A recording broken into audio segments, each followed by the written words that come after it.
본문 말씀을 중심으로 사랑과 용납의 은혜라는 제목으로 함께 말씀을 나누도록 하겠습니다. 제가 예전에 TV에서 전역한 특수부대원들이 나와서 전투력을 이렇게 겨루는 이런 프로를 본 적이 있습니다.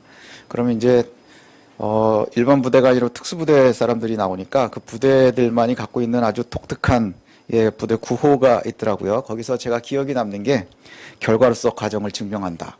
이런 말이 딱 나오는데 되게 멋있더라고요. 결과로서 과정을 증명한다. 굉장히 멋지지요. 근데 가만히 곱씹으면 곱씹을수록 우리하고는 좀 안 맞는 것 같아요. 우리하고는 안 맞습니다. 특히 그리스도인들에게는 맞지 않는 것 같아요. 왜냐하면 예수 믿는 사람들은 결과 매우 중요하죠. 그러나 과정이 훨씬 중요하기 때문입니다. 과정이 훨씬 더 중요하다는 것이죠. 의도가 훨씬 더 중요합니다. 결과만 좋다고 과정을 포기할 수 있을까? 한번 여러분들 생각해 보십시오. 결과만, 우리는 사회가 정말로 그렇습니다. 결과가 좋으면 다 좋은 것처럼 느껴지는 시대를 우리가 살고 있지요. 근데 정말 결과가 좋으면 수단과 방법을 가리지 않아도 되는가 하는 것입니다. 역사 속에서도 그런 일들은 되게 많습니다. 그런 것들의 결과가 뭐냐? 그러면 굉장히 사람들을 괴롭혔었어요. 제국주의, 전체주의, 군국주의 뭐 이런 것들이 다 그런 겁니다. 하나 예를 들면 2차 대전 때 일본의 군국주의가 전체를 갖다 놓고 결과물들을 만들어내려고 막 노력을 할 때 젊은이들을 카미가제에다가 실어놓고 카미가제 해가지고 사람들을 다 젊은이들을 갖다 희생시켰습니다. 당시 젊은이들은 결과의 수단이 된 거예요. 결과의 수단으로 희생되고 선발되어서 죽음을 강요당했습니다. 우리는 한국 조선의 청년들이 있었다 그러지만 그 당시에는 일본 사람들도 굉장히 고통스러웠었다고 하거든요. 일부 결과의 열매를 기대하고 누릴 수 있는 사람들에 의해서 더 많은 사람들이 폭력과 희생에 내몰릴 수 있다는 거예요. 이게 굉장히 고통스러운 것이죠. 그래서 예수 믿는 사람들, 특히 교회의 성도들은 과정을 더욱더 중요하게 여겨야 됩니다. 과정. 그 다음에 이유. 이것이 더 중요합니다. 의도가 뭐냐? 왜냐하면 교회와 성도가 궁극적으로 추구하는 결과는 하나님의 나라이기 때문인 거예요. 우리가 생각하는 강력한 국방주의도 아니고 강력한 나라도 아니고 하나님의 나라를 우리가 추구하고 있기 때문입니다. 하나님의 나라를 추구하는데 미움이나 음모나 폭력을 활용한다? 이것은 다 거짓말입니다. 이것은 다 거짓말입니다. 하나님의 나라를 음모로 이룰 수 있습니까? 폭력으로 이룰 수 있습니까? 미워하는 마음으로 이룰 수 있습니까? 만약에 미움이나 음모나 폭력의 수단을 활용해서 이것이 하나님의 나라다라고 나타낸다면 그것은 하나님의 나라의 탈을 쓰고 자신의 왕국을 이루고 싶어하는 사탄의 계략일 뿐입니다. 그건 분명히 사탄의 계략일 겁니다. 오늘 감옥 속에 바울은 빌립보를 향해서 뭐라고 얘기하느냐면 내가 감옥에 갇힌 게 유익합니다. 이런 표현들을 해요. 내가 감옥에 갇힌 게 유익합니다. 이게 결과물인데 결과물이 뭡니까? 바울은 평생을 그리스도의 복음을 위해서 싸운 사람입니다. 평생을 쫓겨다녔고 미움받았습니다. 그 결과가 결국 감옥에 갇히는 겁니까? 감옥에 갇혀서 쓸쓸히 그의 말로를 갖다가 우리는 알고 있습니다. 로마에서 참수당하면서 죽음에까지 이릅니다. 그런데 이렇게 갇혀있는 것이 복음을 위해서 유익하다. 결과만을 생각한다고 하면 옳지 않은 것이지요. 그리고 세상 속에서 뭐라고 얘기하느냐? 너희도 나처럼 이렇게 살아야 된다. 그리고 너희는 망해가고 있고 더러워지고 있고 어두워져가는 세상 속에서 하나의 빛처럼 빛나야 돼. 이렇게 말한단 말이죠. 우리가 그래야 된다는 거예요. 더러운 세상, 점점 악해지는 세상 속에서 힘있게 강력하지는 않지만 마치 작은 반딧불이 날아다니듯 그렇게 빛과 같은 존재로 우리가 살아가야 된다는 것이죠. 빛나는 성도의 삶을 이야기하는 거예요. 이게 지금 앞에까지 얘기한 겁니다. 그리고 오늘 본문을 시작하는데 갑자기 디모데를 보내야 되겠다 이렇게 얘기를 해요. 그리고는 또 디모데보다는 에바브로디도를 먼저 보내야 되겠다 이렇게 얘기를 합니다. 빛나는 성도의 삶과 디모데, 에바브로디도 보내는 거 이게 무슨 의미가 있을까? 또 여기에서 우리가 어떤 교훈을 찾을 수 있을까? 한번 고민해 봤으면 좋겠습니다. 디모데를 왜 보내야 될까라고 얘기하는데 디모데는 굉장히 중요한 사람입니다. 왜 중요하냐 하면 디모데는 믿음의 아들이라고 불리거든요. 예, 믿음의 아들 디모데 이렇게 얘기할 수 있어요. 1차 전도 여행을 할 때 루스드라에서 만난 청년입니다. 그리고 그의 가족도 아마도 바울을 통해서 예수를 믿게 된 것 같아요. 그리고 2차 전도 때 다시 방문을 했더니 너무 믿음 안에서 잘 자란 거예요. 이 청년이 너무너무 잘 자랐어요. 그래서 2차 전도 때 예, 함께 하게 됩니다. 그래서 바울과 함께 전도 여행을 함께 합류해서 같이 다니게 되는데 분신과 같은 존재였어요.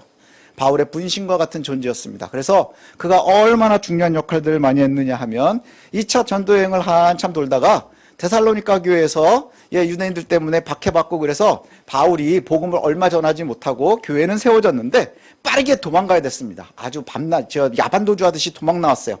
근데 바울이 생각을 해보니까 너무 걱정이 되는 거예요. 그들의 믿음이 연약한데 내가 이러고 빠져나왔으니 거기에 있는 애들이 또 유대인들에게 박해를 받으면 어떨까? 그 다음 믿음을 잃어버리면 어떨까? 너무너무 염려가 될 때 방법이 뭐였느냐? 디모데를 보내는 거였습니다. 디모데를 보냈어요. 디모데를 보내서 남은 성도들의 믿음이 흔들리지 않도록 하려고 했습니다. 그리고는 디모데가 아마도 훌륭하게 그 역할을 감당한 것 같아요. 나중에 좋은 소식을 데살로니가 교회로부터 가지고 옵니다. 그래서 그거에 너무 기뻐서 쓴 편지가 바로 데살로니가 전서예요. 예, 디모데가 그런 역할을 했고요. 3차 전도 여행 때도 마찬가지입니다. 고린도 교회, 우리가 알고 있는 것처럼 고린도 어떤 교회입니까? 파당이 많았어요. 그리스도파, 아볼로파, 바울파, 게바파 막 이랬단 말이죠. 예, 그렇게 끊임없이 고통하고 있는 그 교회에 그 일 때문에 제일 먼저 그걸 해결하려고 보낸 사람이 누구냐? 디모데입니다. 그리고 오늘 본문에서 뭐라고 얘기하느냐 하면 우리 중에 보니까 그리스도의 이름으로 이익 구하는 놈들이 겁나게 많아. 이렇게 얘기를 해요. 예, 다 집에서 속 차리려고 하는 놈들이야. 근데 디모데는 그렇지 않아. 그래서 디모데가 가야 돼. 이렇게 얘기를 합니다. 바울은 빌립보 교회에도 디모데가 필요한 것을 분명히 알고 있어요. 디모데는 빌립보의 상황을 잘 알고 있다. 이렇게 얘기를 합니다. 그리고 빌립보 교회 성도들을 위로하기에 가장 적합한 사람이다. 이렇게도 얘기를 해요. 바울이 믿음의 아들을 보내는 것은 빌립보 교회를 그만큼 생각한다 뭐 이런 것 아니겠습니까? 우리가 의전이라는 것이 있어요. 의전, 급을 나누죠.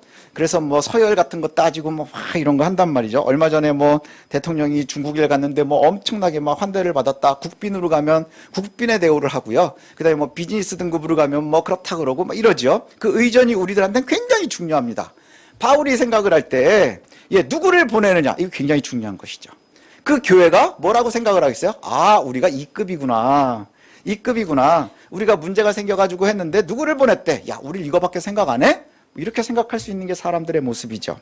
오늘 빌립보 교회는 누구를 보내야 된다는 거예요? 빌립보에는 디모데를 보내기를 원한다. 이렇게 얘기를 해요. 빌립보에는 디모데를 보냈으면 좋겠어. 왜냐? 바울은 자기가 가야 되지만 자기가 직접 갈 수 없고 최소한 빌립보는 보내야 너희들에게 가장 유익하지 않겠느냐? 예, 왜 그러느냐 하면 요즘으로 따지면 빌립보가 그 빌립보 교회가 바울의 옥바라지라고 있었거든요. 옥바라지에서 돈도 되고 뭐 이러고 있었단 말이죠. 그러니까 우리가 지금 바울한테 하는 게 있는데 최소한 그래도 바울은 갇혔으니 못 오니까 우리에게 뭔가 인사를 하거나 그 다음에 우리에게 유익을 주려면 디모데는 오는 게 좋겠다. 그 말을 하는 겁니다. 그런데 그러나 이렇게 시작을 해요. 늘 그러나를 우리는 잘 봐야 됩니다. 그러나 디모데를 보내려는 계획이 있는데 에바브로 디도를 좀 먼저 보내야 되겠다 이렇게 얘기를 합니다. 에바브로 디도를 급히 너희에게 보내야 되겠다. 에바브로 디도를 디모데 대신 보낸다. 어찌 보면 빌립보는 굉장히 기분이 나쁠 수도 있어요. 왜냐하면 에바브로 디도는 원래 빌립보에서 보낸 사람입니다. 빌립보에서 보낸 사람이에요. 빌립보에서 보냈는데 어떻게 보냈느냐? 그러면 빌립보에서 바울의 뒷바라지를 했다 그랬었죠. 그래서 바울의 감옥 생활을 하는데 돈이 들었어요 그때는. 그래서 헌금을 모아서 바울에게 전달을 하고 그 다음에 에바브로 디도를 보내서 옥바라지를 하도록 보냈습니다. 그래서 빌립보에서 로마까지 가서 옥바라지를 하고 보낸 거예요. 그러니까 역할을 가지고서 파송받은 사람이죠. 그래가지고 바울의 뒷바라지를 해주려고 가가지고는 지가 아파서 누워버렸어요. 지가 아파가지고 누워버리고 얼마나 아팠냐? 죽을 뻔했다고 나와요. 죽을 뻔했다. 그래가지고 옥바라지를 하는 게 아니라 오히려 바울의 근심이 된 사람이 바로 에바브로 디도입니다. 되게 슬프지 않습니까? 그러면 이 소식이 빌립보 교회에도 전달이 된 걸로 보여요.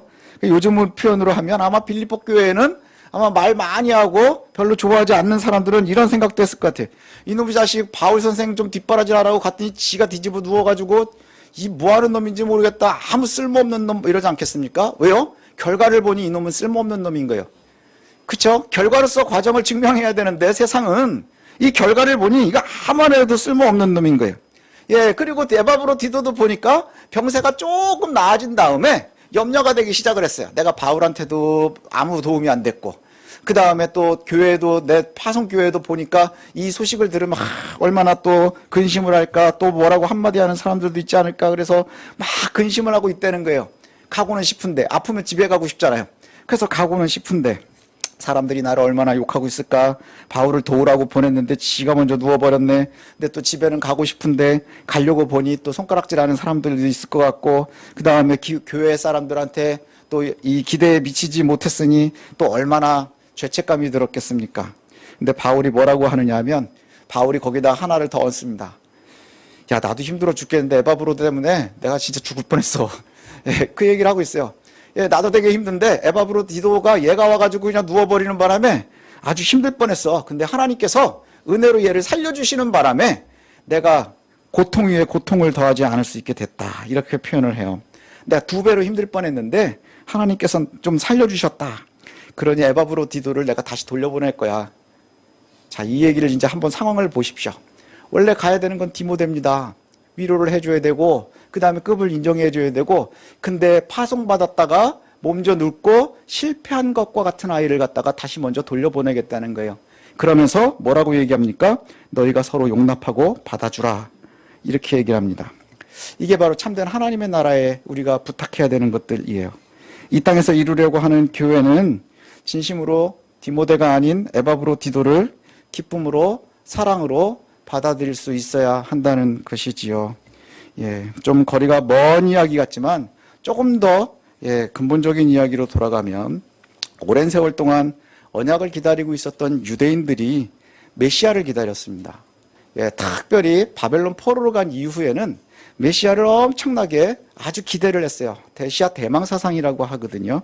근데 그들이 기다렸었던 건 뭐냐면, 내가 사는 게 너무 힘드니까, 예, 내가 사는 게 바벨론 때문에 힘들고 페르시아 때문에 힘들고 그리스 때문에 힘들고 로마 때문에 힘드니까 어떤 메시아를 기대했느냐? 우리를 정치적으로 군사적으로 편안하게 해줄 메시아를 기다린 거예요.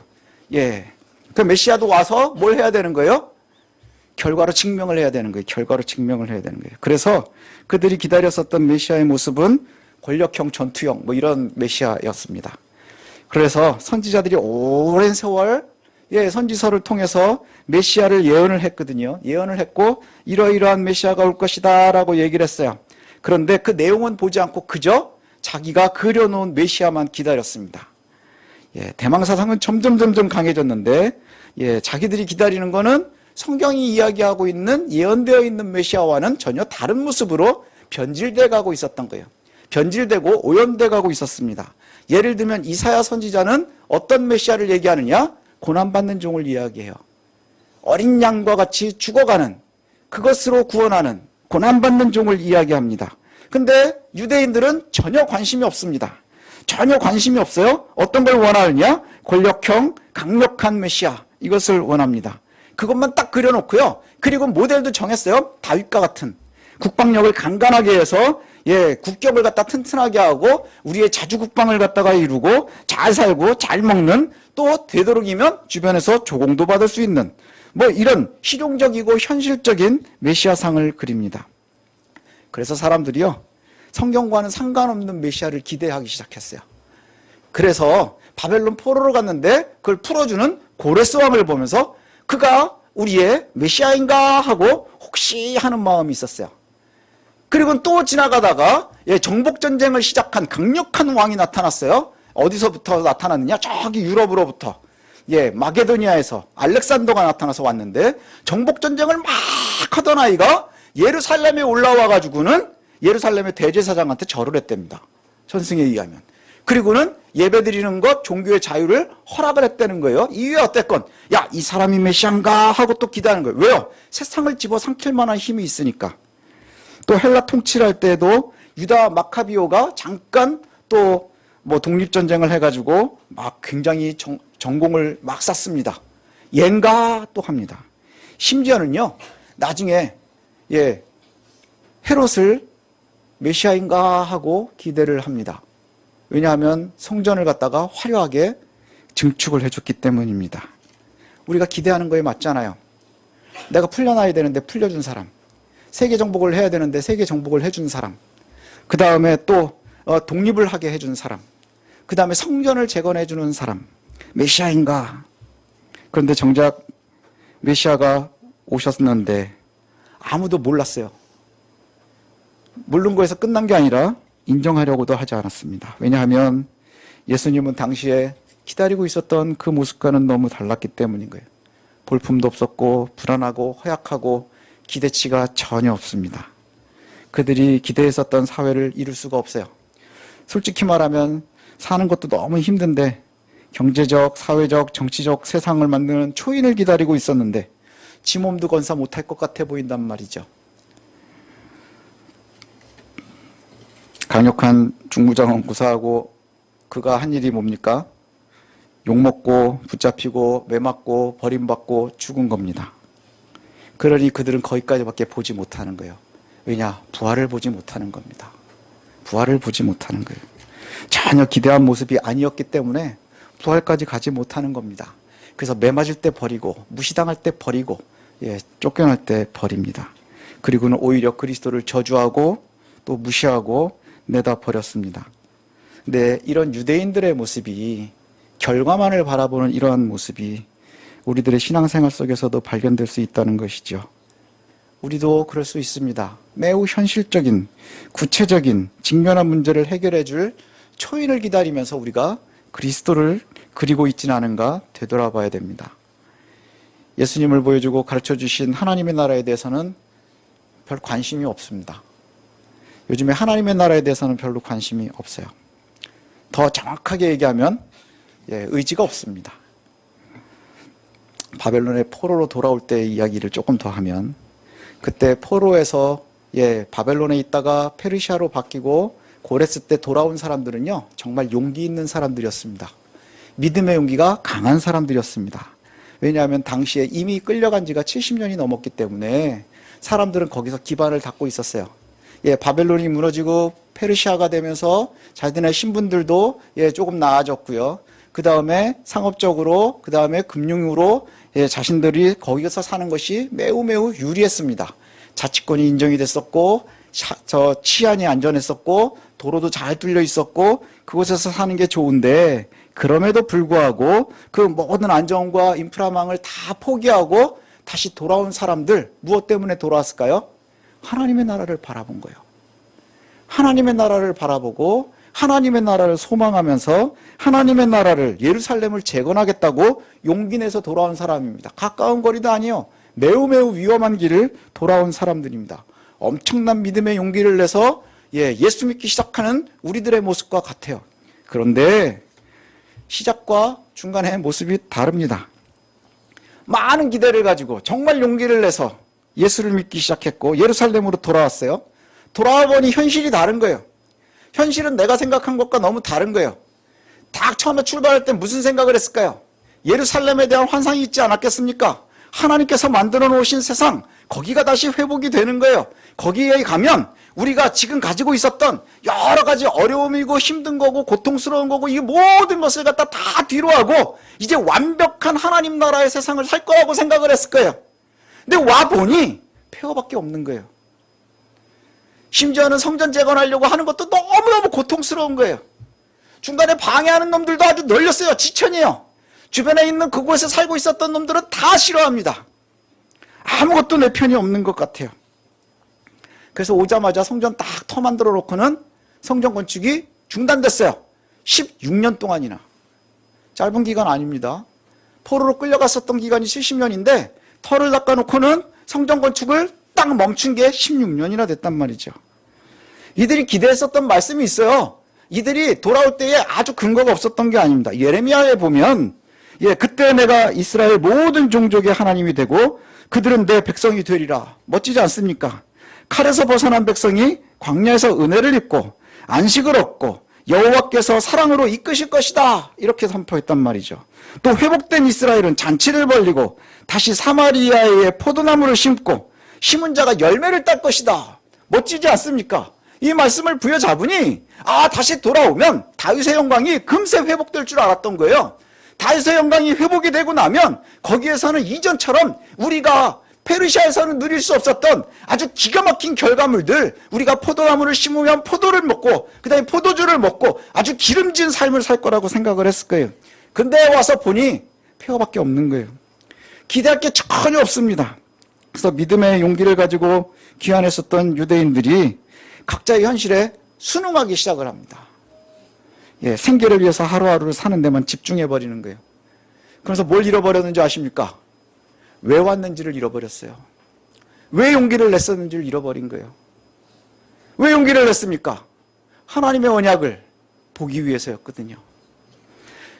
왜 왔는지, 왜 여기까지 있는지, 내가 지금 여기에 왜 있는지 여러분들도 생각해 보셔야 됩니다.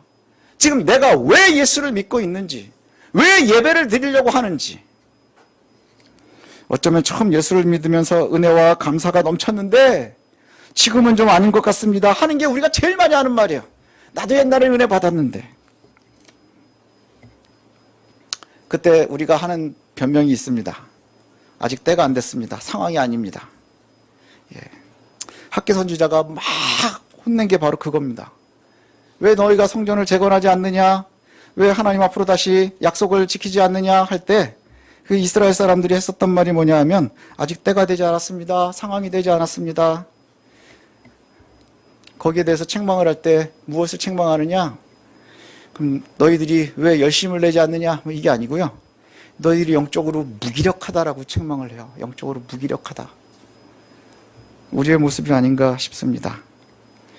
현실의 상황과 처지에 흔들리는 우리가 그들의 길을 가고 있지는 않은가. 예수 믿고 하나님의 나라를 소망한다고는 했는데 분명히 예수 믿으면 기대할 것이 있었는데, 그죠? 기대한 게 있었잖아요. 우리가 예수 믿으면 잘 먹고 잘 입고 잘 살 줄 알았거든요. 형통하고 성공하고 다 건강하고 그럴 줄 알았는데 현실은 별로 달라지는 것도 없고 뭐 별 볼 일 없는 것 같고 어쩔 때는 예수 믿으면서 더 불편한 것도 많은 것 같고. 왜 그럴까 그랬더니 오늘 디모데와 에바브로디도의 모습인 거예요. 우리가 기대한 건 디모데였던 것 같아요. 디모데여야 됩니다. 우리 급은 디모데급이어야 되는 거예요. 내가 그려놓은 조건이나 여건에는 디모데가 왔어야 되는 거예요. 그런데 에바브로디도를 보낸다는 거예요. 이건 내가 원하는 게 아닌데. 우리는 멋진 결과물들을 기대하고 있었는데 자꾸만 하나님께서는 과정만 얘기해요. 의도만 얘기해요. 제가 어렸을 때 들었었던 천국에 대한 이미지가 있거든요. 전도사님들 맨날 설교하면 뭐라고 그러느냐? 천국에 가면 지붕도 금이고 벽도 금이고 다 금이고 보도블록도 다 금으로 돼 있다는 거예요. 그래서 제가 이 말씀을 준비하다가 생각을 하니까 그러면 부동산이 제로 오른 건 천국이겠다. 그 생각을 했어요. 요새 금값도 장난 아니고 거기가 살기가 좋으니까 뭐 그런 생각을 했지 않았을까. 원래 여기는 웃자고 한 얘기인데. 그래서 보냈을 겁니다. 에바브로디도가 갔겠죠. 성경은 더 뒤는 얘기를 하지 않아요. 근데 유대 전승에 의하면 에바브로디도가 빌립보로 돌아갔습니다. 그리고 그 이후에 이 아마도 빌립보 교회는 그 에바브로디도를 용납한 것 같아요. 그래서 신학자들이 대부분은 이 빌립보서를 가지고 돌아간 것이 에바브로디도다 라고 여기는데 별 이견이 없습니다. 그리고 나서는 빌립보 교회의 첫 번째 주교가 된 사람이 바로 에바브로디도다 이렇게 되어 있어요. 그가 가서 그 교회의 첫 번째 목회자가 된 것이지요. 믿음으로 사랑으로 그를 받아들였습니다. 우리가 생각할 때 좀 그렇지 않습니까? 결국엔 왜 그랬을까? 디모데가 가서 기가 막히는 설교를 하는 것보다 더 중요한 게 뭐였느냐? 에바브로디도가 갔을 때 그를 사랑으로 그 다음에 용납하고 받아들이는 것이 그들에게는 가장 귀한 것이었다는 거예요. 좋은 설교를 하나 더 듣는 것보다 사랑으로 용납하고 섬기는 것이 그들에게는 더욱더 하나님 나라에 가까운 모습이었다는 것이지요. 예수를 믿고 구원받은 이후에 우리는 하나님의 나라를 소망하고 바라보면서 현실을 살아갑니다. 기대하면서 살아갑니다. 근데 우리가 끊임없이 얘기하듯 하나님의 나라는 이미 우리에게 왔지만 아직 완성되지 않았어요. 우리가 힘든 게 뭐냐? 이미와 아직이라고 하는 이상한 세상 속에 살고 있는 거예요. 예수님 처음 오신 다음부터 다시 오시겠다 하신 그 시대를, 그 사이를 우리가 살아가고 있다는 것이죠. 하나님의 나라가 이미 우리에게 임했는데 아직 완성되지 않아서 우리가 원하는 모습이랑 너무너무 다른 거예요. 그래서 우리가 저지르기 쉬운 실수가 있습니다. 뭐냐면 우리가 바라는 상황과 현실의 해결을 하나님의 나라와 혼동하는 거예요. 내가 소망하는 것과 하나님의 나라가 같다고 내가 먼저 생각하는 거예요. 그래서 강력한 군사적인 메시아가 하나님이 보내셔야 될 메시아가 되는 거예요. 하나님께서 보내시고자 하는 메시아는 나에게는 관심이 없는 것이죠. 구원받은 성도, 저와 여러분들이 가야 되는 길이 어떤 길인가요? 예수 믿은 사람은 따라가야 되는 길이 있습니다. 그리스도의 길입니다. 그리스도의 길이에요. 오늘 우리의 믿음과 신앙을 한번 진단해 봤으면 좋겠습니다. 우리는 끊임없이 뭐만 생각할까요? 내 이해관계에만 매여 있는 거예요. 우리는 그리스도를 이야기한다라고 얘기하면서도 내 황금에만 관심이 있습니다. 내 등급에만 관심이 있습니다. 그래서 내가 원하는 이야기하는 곳에 쏠리는 거예요. 그러니 온 세상이 지금 그리스도의 이름으로 폭력 행사가 되는 거예요. 파벌을 만들어서 줄을 세우려고 하는 거예요. 거짓을 이야기하면서 교회를 들먹입니다. 과연 이것이 옳은지, 왜 그렇게 되었는지 우리가 한번 되돌아보고 나를 되돌아봤으면 좋겠습니다. 과연 그리스도인이 살아가야 되는 길이 무엇인지. 우리도 여전히 결과로 과정을 증명하려고 하진 않는가? 아닙니다. 그리스도인들은 의도로 과정을 만들어 가야 되는 겁니다. 하나님께서 우리에게 원하시는 것을 먼저 따라가야 되는 것이고요. 그리고 그것을 이루는 것이 중요합니다. 가는 길이 중요한 거예요. 왜요?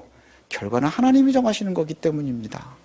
그 결과로 우리를 증명하는 게 아니고요. 하나님이 결과로 증명하실 겁니다.